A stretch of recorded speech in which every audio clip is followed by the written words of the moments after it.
Thank you, Prashantji, for giving me time, and I think I'll take my 15 minutes. No cutting short on that. Gentlemen, today I'm going to speak about exports. It's a matter of pride that India has now become the second largest exporter in the world. We have surpassed USA, and we're only behind China. Just to give you some figures which were discussed in the morning, the figure is about $55.5 billion, which is the figure which was shared in the morning also, and we feel that this figure definitely can be doubled up in the next 3 years.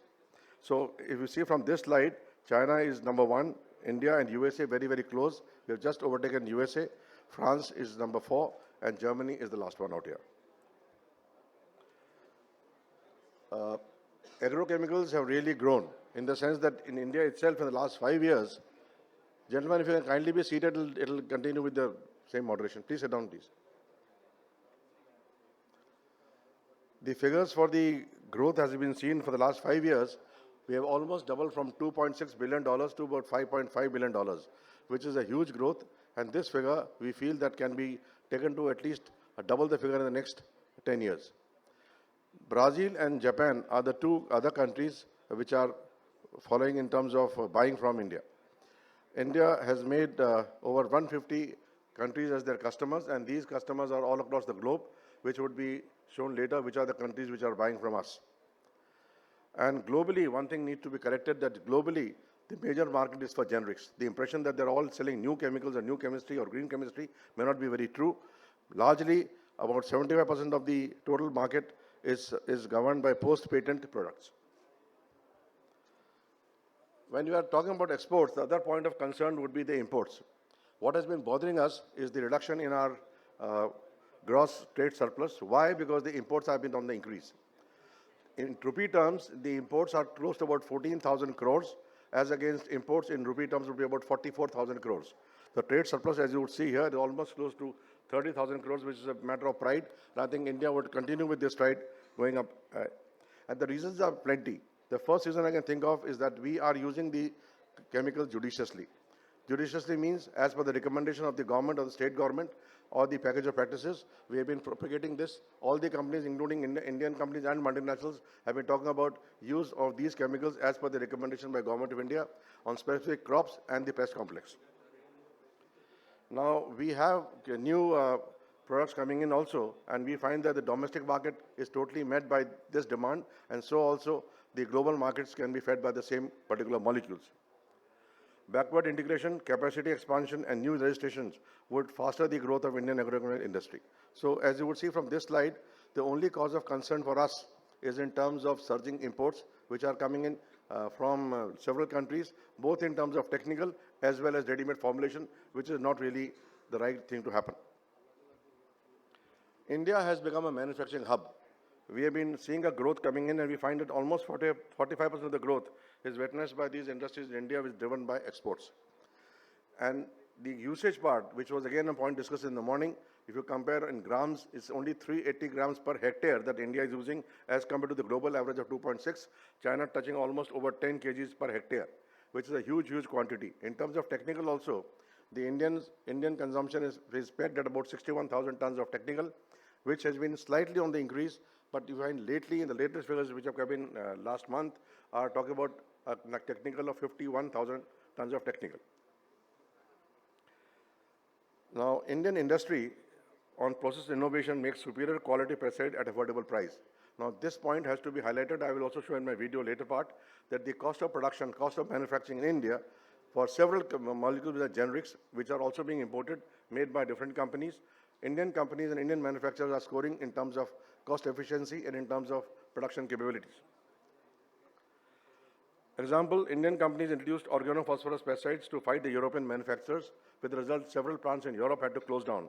Likewise, Indian companies broke the monopoly of producing higher purity pesticides as compared to the price. Purity part is when you are importing something, I understand, which can be ascertained again, that the purity profile cannot really be checked.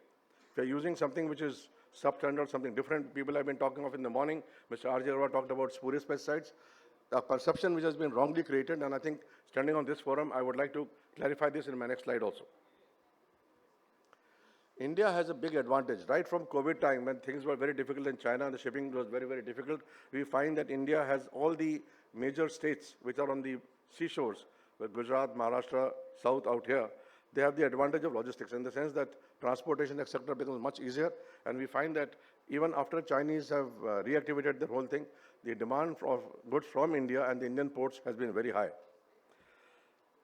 There has been one catch out here which I must tell you. One is Karuta 2020, a notification which has been issued by Ministry of Finance, basically to check the source of origin. What happens is that stuff comes from China. It is built on, it is sold on high seas sale. It is built from any of the places which can be Singapore, Hong Kong, elsewhere, but physically the material comes from China, which is against this Karuta notification, for which we have written to the finance minister saying that this must be checked so that genuine material comes from the right sources. Singapore has no production, nothing there. The billing is done from there for whatever reasons. Now, this out here is something which you can look very, very closely, that we have talked about, for an example, about 7-8 molecules. The cost of imported price is mentioned in the first column. They have been produced locally by Indian manufacturers who have their R&D facilities and the manufacturing facilities here. The cost reduction is phenomenal. This would be shown in my video next time, product by product, which you can see out here. Now, Agrochemicals is the one which has been taken as an Indian kind of multinational. It has invented new process, green chemistry, which is very safe, and we found that it was able to compete with Germany and other countries in terms of their quality and in terms of their safety. Same thing, UPL started manufacturing bifenthrin with very high purity, with the result that they had a big share of the global market.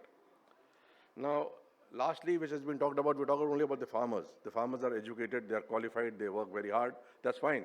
But we have a team of Indian engineers and team of Indian scientists. We can produce quality which is globally matching, and that's one reason why we are exporting to so many countries, without any rejections, without any setback to the exporters. Same point which I was trying to emphasize in my previous slide, I'm talking about the assured quality. The reason why we are exporting so many tons of material worth about 44,000 crores, the video may not have the right figure, this figure was for 2022, but we feel that the quality manufactured by us are well regulated. We are governed by the Act, various acts there at state and central level, and I see no reason to feel complacent that there would be any problem in terms of quality. But what has been happening, which is the point to be considered by the government officials here, that in the imports, in the custom tariff, 85% of the material comes under others category. They are not classified. If you take the list of molecules in terms of technical formulations, only about 55 of them, maybe about 14 of them have been added recently by Ministry of Chemicals. We find 85% of the imports are coming under others category, which is absolutely an eyewash. You will not know what has come in, from what source, what quality, what quantity. So what we have been telling the ministry and the government is to create specific HSN codes, both for technical and for formulation as well. 8-digit code is possibility which we are willing to partner with the government to decide HSN codes for all the business coming in. Because we have today almost about 318 technicals in India with about 820 formulations. Thereby, we feel that 1138 HSN codes, if they are created, we can know precisely what has come from there and what are the quality parameters. Now, what has been made mandatory from 1st of October, I think you're all aware, it's only trying to repeat the process here, that from 1st October, CAS number, IUPAC name, description of the detail, and the name of the active ingredient will have to be mentioned mandatory in imports coming in. And this we have written to the Director of Customs to ensure that whatever comes in the country at the port, the details are taken and samples also tested. And the last point, which I repeated again, is HSN code, which we think we are working with the Ministry of Chemicals. Dr. Vishal Chaudhary may be here, may not be here, and we are willing to tie up with them to create HSN codes for all technicals and formulations being imported in the country. Our perception, again, with due apologies, is that with the government also, that the entire R&D spent is made by MNCs and not by Indian companies. MNCs spend a large amount globally. I'm talking about India. We are talking about amount spent by Indian companies in India on their own R&D. Here I am trying to gather some data which has not been collected so far, but we feel that almost 5.5% of the turnover is spent on R&D by the Indian companies on India and innovation in India. We don't do invention, we do innovation. Some foreign-funded NGOs, activists, have been constantly trying to tell us that things are pretty bad in India. I'll give you some data for that also, but at the moment, we feel that people have been doing a lot of R&D with their departments here and we're able to get maximum patents. Companies like UPL, sulfur mills, etc. have been able to get global patents primarily because of their R&D and their effort which have done in terms of quality. We also feel that our scientists and engineers are ready with more products for the future, and I think as the generic market grows, 75% of the market in India would be generics, which will continue to be generics, not really totally new chemicals. Because the amount spent on inventing something is phenomenal, which you possibly cannot imagine.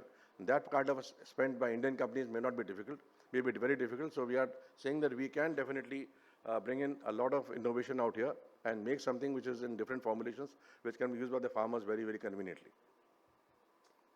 Now, pesticide consumption, again a myth which has been created here that India uses a large quantity of pesticides.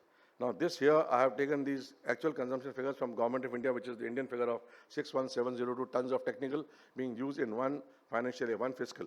If you compare with Brazil, USA, Indonesia, running into lakhs, 7 lakhs, 4 lakhs, 2 lakhs, 2.4 lakhs. Russia, of course, comes below a lakh of figures. And this figure of India, for the last data figure I've got, is come down to about 52,000 tons of technical. Thereby only proving a point that consumption per hectare or whatever in total tonnage in India is stagnant or going down. So there's nothing to worry about quality or extra consumption or whatever. That's a myth which is to be demolished right here and now. Training. All the companies, including MNCs and Indian companies, are working in the field right through. I would not be able to give you the number of people working in the field, but the field personnel and the field staff, who are basically known as field assistants, doing demonstrations all across the country for even existing molecules and for newer molecules. I feel that farmers here need to be educated more, and I disagree totally saying that the Indian farmer is not educated nor aware. That's a myth again to be demolished, because Indian farmers, especially in Maharashtra, Gujarat, in southern states, are supposedly more acceptable in terms of using new chemistry as compared to even Punjab and Haryana. Punjab and Haryana have a small piece of land, so per acre they use more of urea, more of inputs, just because they are getting subsidy and whatnot. But I personally feel that the Indian farmers are much more educated. They're receptive to new molecules. They try it out on all the crops, and we are lucky that we have some states like Maharashtra, Gujarat, and southern states where we have possibly all the crops.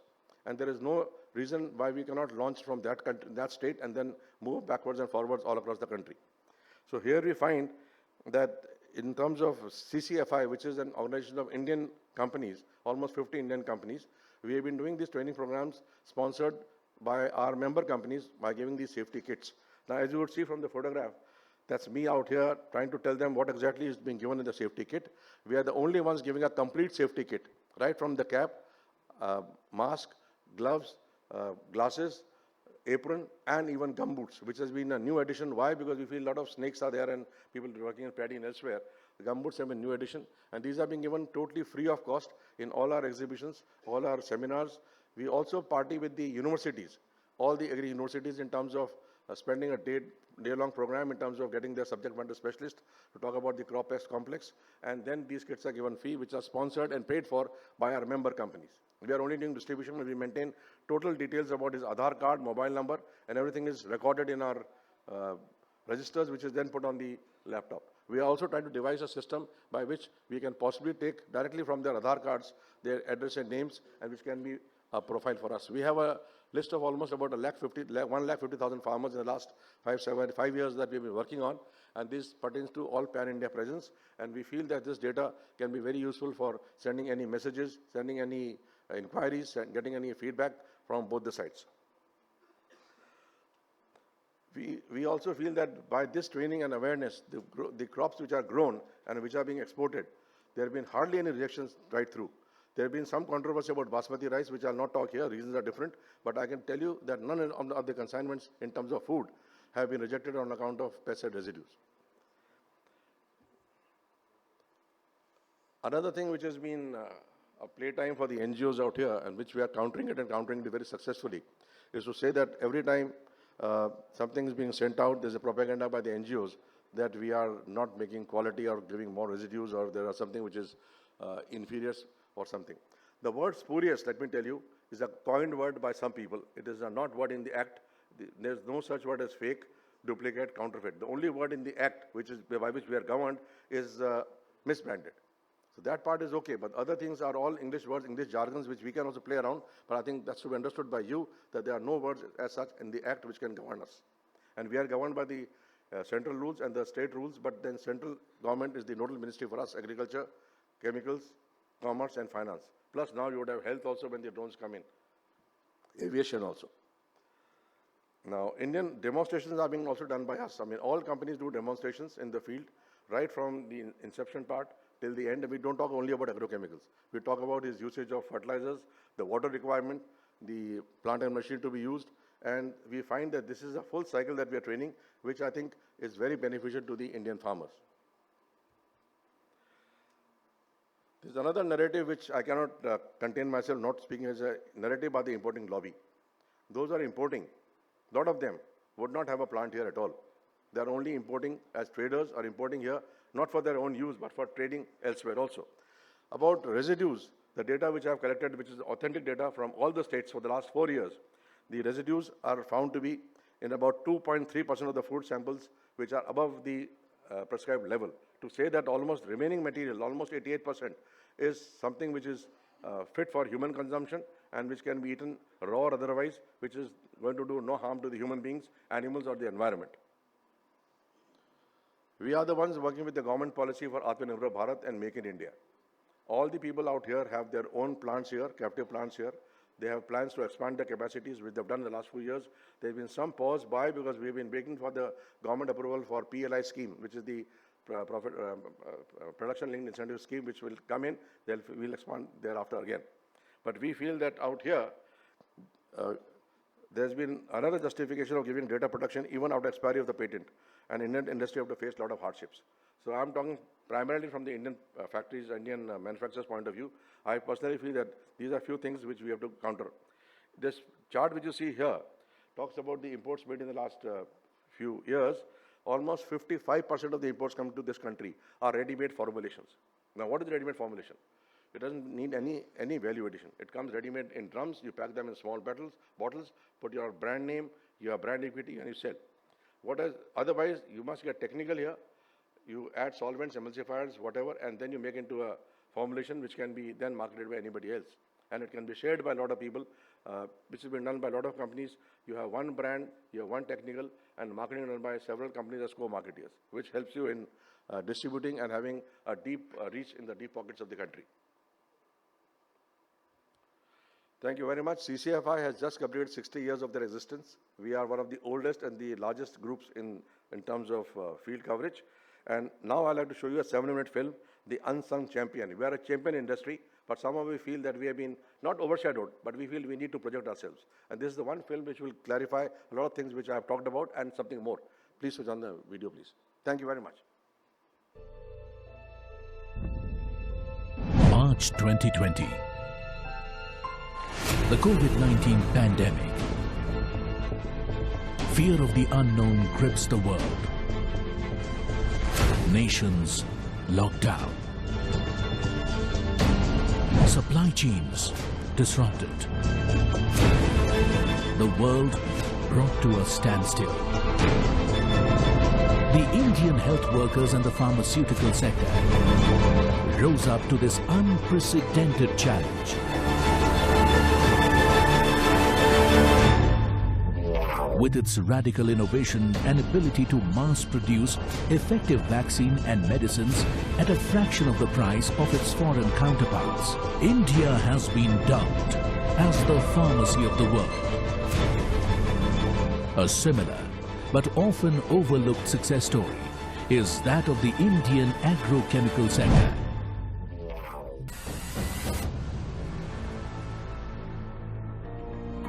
Over the years, indigenous agrochemical manufacturers have been integral in ensuring the supply of critical agri-inputs for Indian farmer.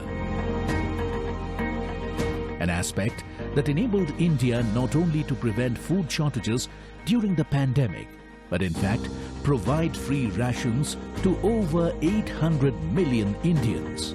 That's equivalent to feeding the entire continent of Europe for 18 months. However, the similarities with the pharma sector don't stop there. Indian agrochemical companies are also revolutionizing the market by providing world-class products at a fraction of the price of their imported counterparts. A shining example of this is the acetamipirate 20% SP molecule, which is offered at 87% price reduction by Indian manufacturers and is essential to protect the cotton crop, of which India is the world's largest producer. Another such molecule is the sulfosulfuron, 75% Wg. Its 70% price reduction is a blessing to the main cereal crop of the country, wheat.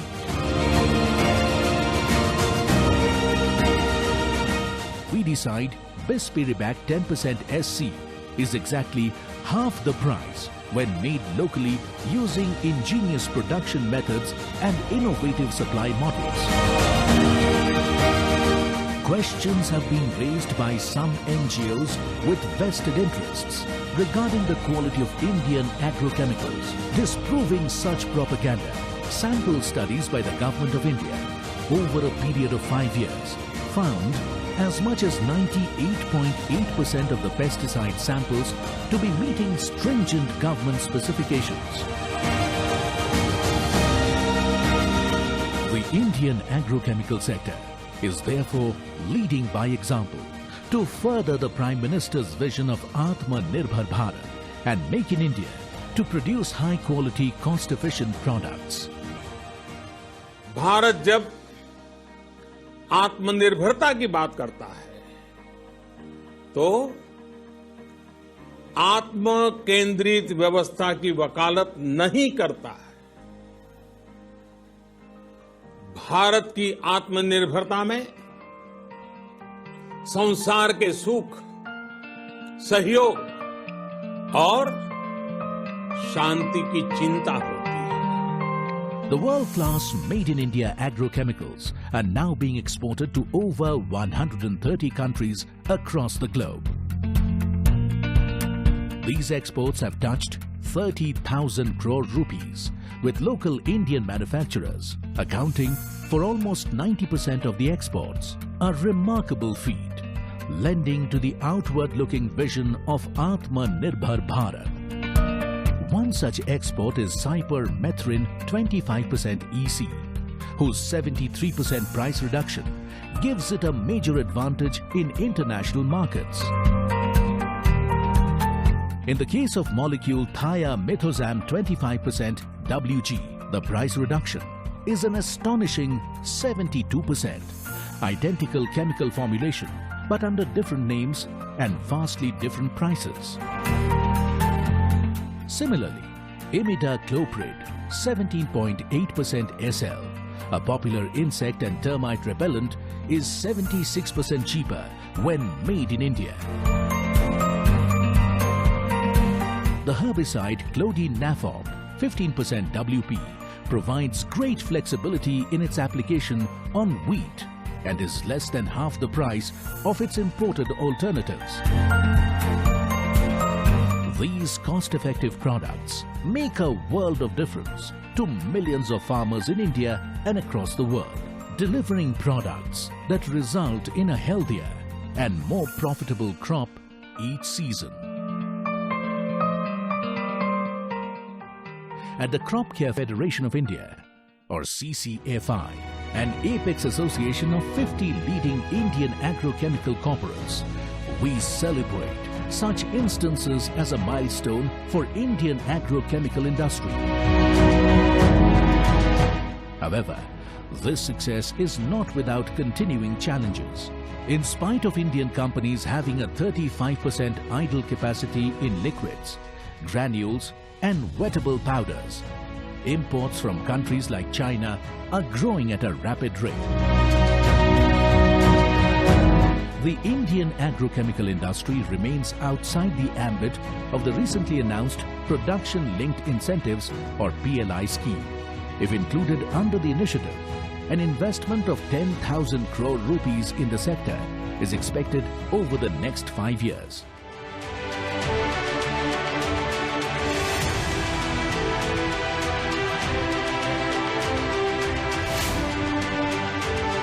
The Crop Care Federation of India is working tirelessly with policymakers